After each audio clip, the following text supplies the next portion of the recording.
예수님께서는 하나님께서 작정하신 구원을 십자가에서 죽으심으로써 이루어 주셨습니다. 하나님의 계획은 새 언약이라는 이름으로 미리 알려졌고 때가 참에 그리스도께서 흘리신 언약의 피로 이루어졌습니다. 이 사실은 우리가 사순절 기간에 꼭 기억하고 마음에 새겨야 하는 신앙의 큰 주제입니다. 오늘 본문은 깨어진 옛 언약을 대신할 새 언약을 증거합니다. 31절 말씀에 여호와의 말씀이니라 보라 날이 이르리니 내가 이스라엘 집과 유다 집에 새 언약을 맺으리라 여호와의 말씀이니라 이렇게 시작을 합니다. 더 이상 바꿀 수도 없고 다른 말이 있을 수 없는 확실한 하나님의 말씀입니다. 누구도 이 말씀 앞에서는 이의를 제기할 수 없습니다. 말씀으로 천지를 창조하신 하나님께서 지금 말씀하고 계십니다. 여호와의 말씀이니라. 보라 날이 이르리니 새 언약을 맺으리라 하셨습니다. 하나님께서 장래에 있을 한 사건을 미리 말씀하고 계십니다. 그 날이 오면 새로운 언약이 주어질 것이라고 말씀하십니다. 하나님과 이스라엘 사이에는 이미 언약이 있었습니다. 그러나 그 언약은 제대로 지켜지지를 않았습니다. 언약은 깨져버렸고 더 이상 유효하지 않았습니다. 그래서 하나님께서는 새 언약을 준비하고 계셨습니다. 언약을 깨버린 이스라엘을 징계하시지만 회복을 말씀하시고 제대로 지키지를 못하니 의무는 없고 혜택만 있는 새로운 언약을 하나님께서 마련하셨습니다. 구약에서 새 언약에 대한 언급이 있는 곳은 오직 오늘 본문뿐입니다. 이 언약은 예수 그리스도의 보혈로 십자가에서 맺어지는 언약에 대한 예언이었습니다.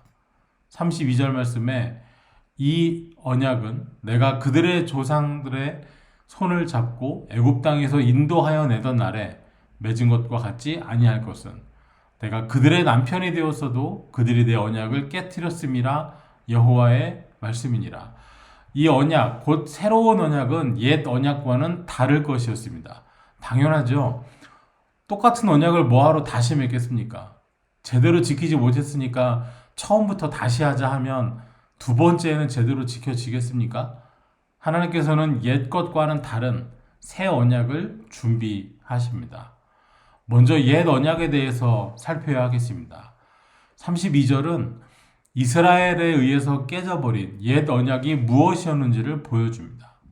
옛 언약은 애굽 땅에서 인도하여 내던 날, 그러니까 출애굽할 때 시내산에서 맺은 언약이었습니다.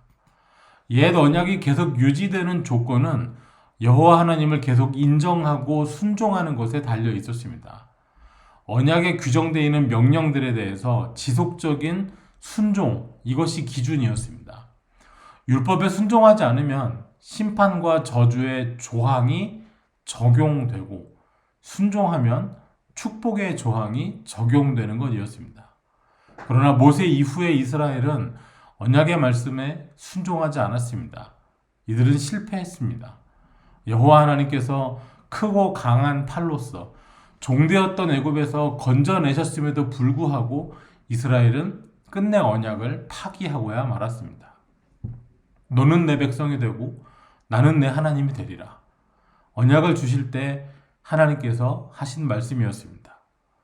언약을 지킴으로 언약 아래에서 이스라엘은 하나님의 백성이 되는 것이었습니다. 언약은 곧 관계의 증거였습니다. 하나님께서 택하시고 사랑하시고 인도하시는 백성이라는 증거, 그리고 하나님을 사랑하고 예배하며 순종하는 하나님과 상관이 있는 사람들이라는 증거가 바로 언약이었습니다.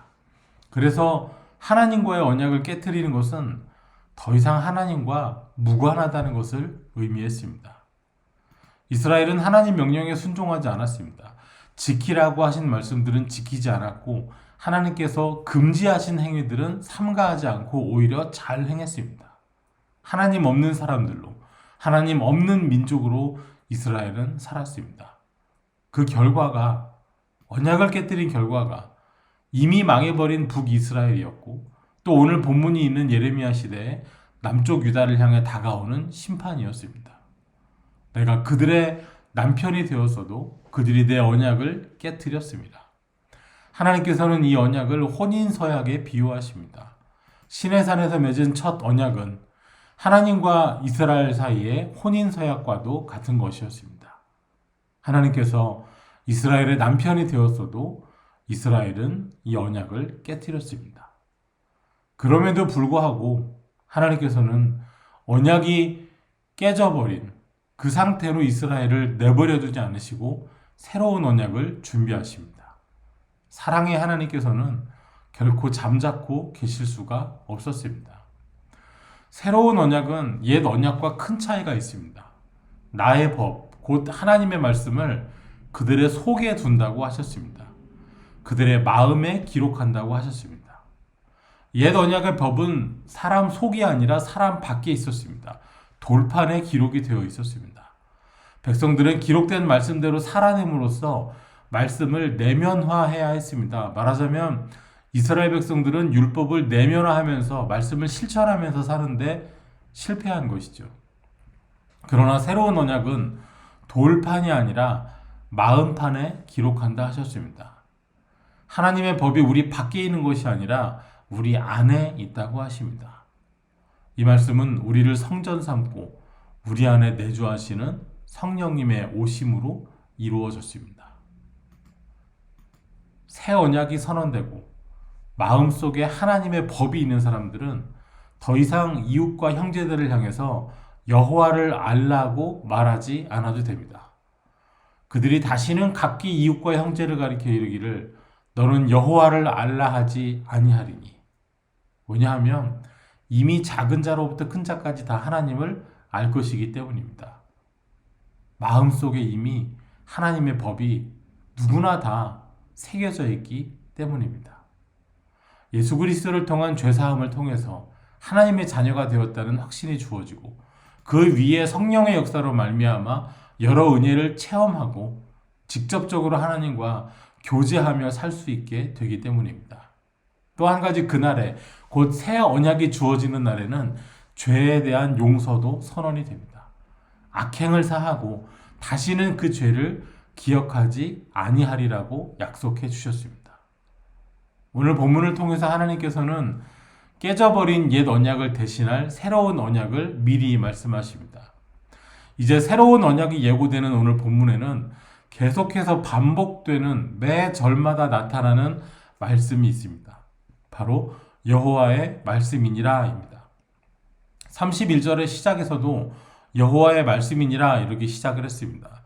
그리고 32절이 끝날 때도 33절이 끝날 때도 34절이 끝날 때도 끝 부분마다 여호와의 말씀이니라 여호와의 말씀이니라 여호와의 말씀이니라 반복되고 있습니다. 이것은 이 약속이 얼마나 확실한지 증거하는 동시에 새 언약의 특징을 고스란히 보여주는 것입니다. 단순하게 생각해 보겠습니다. 계약서를 쓰면 양쪽의 권리와 의무가 기록이 됩니다. 한국식으로 말하면 갑이 있고 을이 있고 갑이 가지고 있는 권리와 의무가 있고 을이 가지고 있는 권리와 의무가 계약서에는 기록이 되죠. 그런데 오늘 본문에는 오로지 여호와의 말씀만이 있습니다. 오직 하나님께만 이 언약을 이행한 의무가 있는 일방적인 책임이 있는 언약인 것입니다. 오직 하나님만이 이 약속에 들어오셔서 의무를 지시고 새 언약에 참여하는 이들에게는 아무런 의무가 없는 것이죠. 이웃에게 형제에게 여호와를 알라고 이것조차 말할 필요가 없는 언약입니다. 마음에 법을 두시는 분도 하나님이십니다. 마음에 사랑을 기록하여 주시는 분도 하나님이십니다. 악행을 사하여 주시는 분도 하나님이시고 죄를 기억하지 아니하시는 분도 오로지 하나님이십니다. 그래서 우리 가운데 누구도 언약의 피를 흘리지 않았습니다. 오로지 예수님께서 십자가에서 죽으실 때 홀로 주님의 피를, 언약의 피를 흘리셨습니다. 언약의 파기는 하나님과의 단절이었고 하나님과 단절한 인간에게 남는 것은 오로지 영원한 죽음밖에는 없었습니다. 죄인에게는 새로운 언약이 필요했습니다. 다시 하나님과 상관 있는 자리에 설 수 있어야 했습니다. 오직 하나님께만 생명이 있기 때문입니다. 그러나 죄인 스스로가 하나님 앞에 나가서 다시 한번 언약을 맺어달라고, 다시 한번 하나님과의 관계 속에 있게 해달라고 말할 능력은 존재하지 않았습니다. 완전히 타락해버렸기 때문입니다. 옛 언약을 대신할 새로운 언약은 오로지 하나님 편에서 준비되고 하나님 편에서 우리에게 은혜로서 주어지는 것이었습니다. 하나님께서 새로운 언약을 체결하여 주신 방법은 이러했습니다. 첫째로 하나님은 용서하심으로써 새 언약을 계획하셨습니다. 언약을 파기해버림으로 이스라엘은 하나님을 버렸습니다.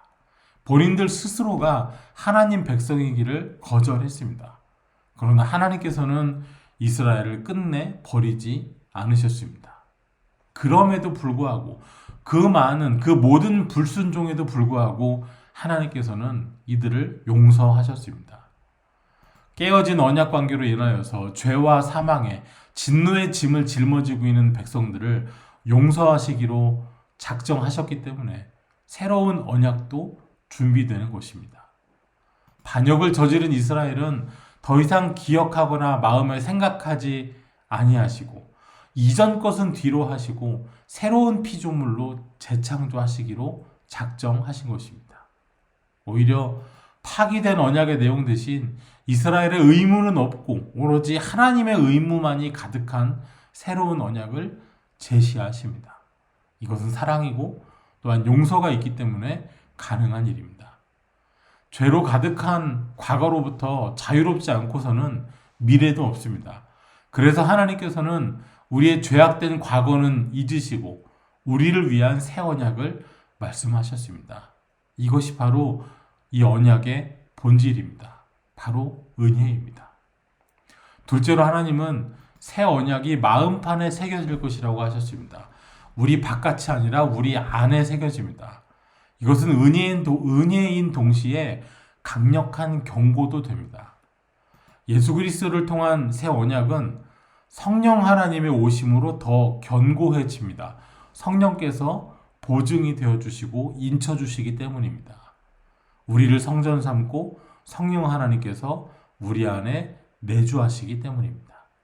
이제 우리의 마음판은 성령께서 역사하시며 말씀하시고 사랑을 새겨놓으시는 거룩한 처소가 되는 은혜를 입습니다.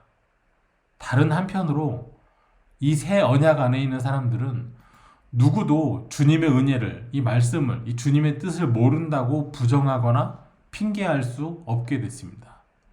우리 안에 새겨주셨기 때문이죠.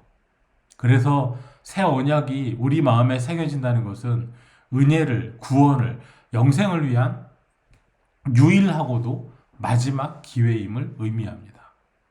심판을 피할 다른 변명거리가 더 이상은 존재하지 않는 것입니다. 세 번째로 하나님은 새 언약을 그리스도이신 예수님을 통해 완성하셨습니다.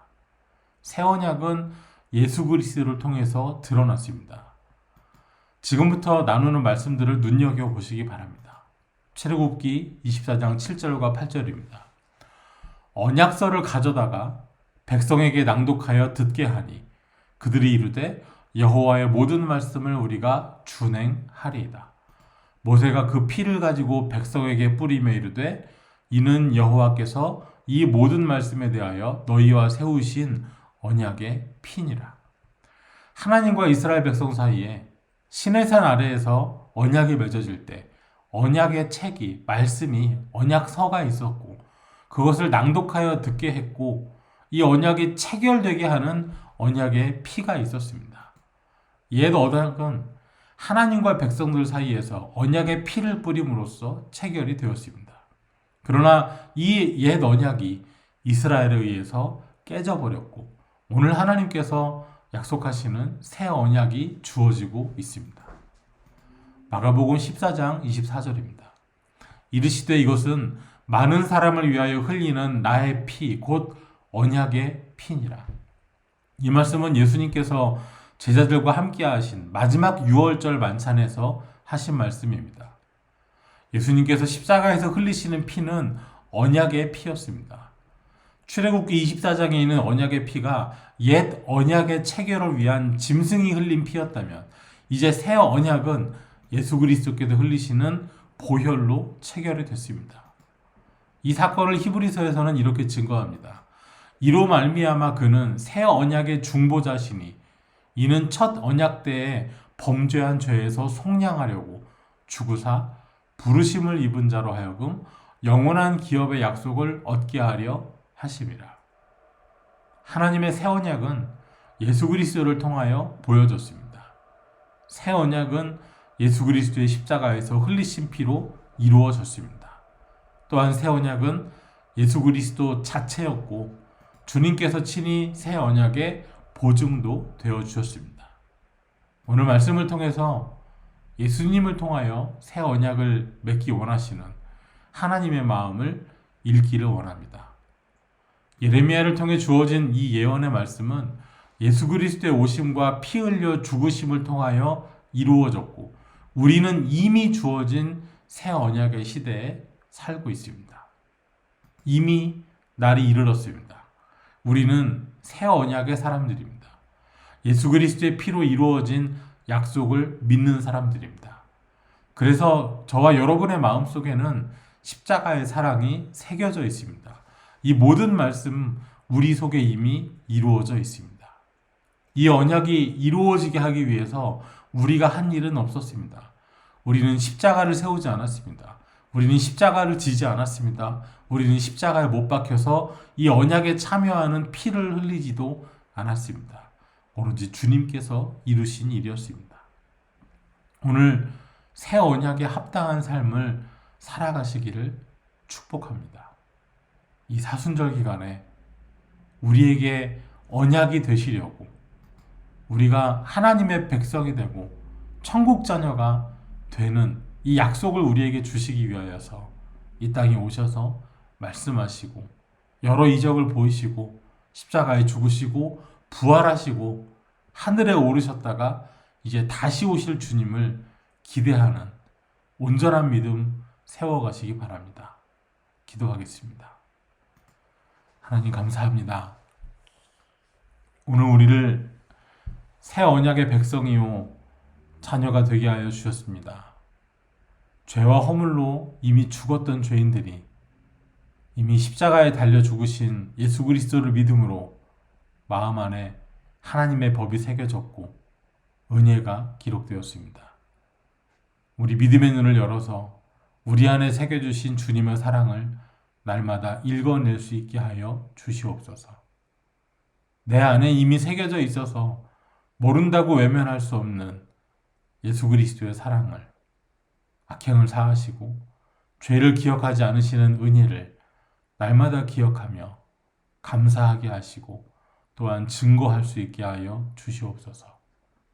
사순절의 때를 보내며 이 땅에 오셔서 새 언약을 주신 예수 그리스도를 깊이 묵상하게 하여 주옵소서.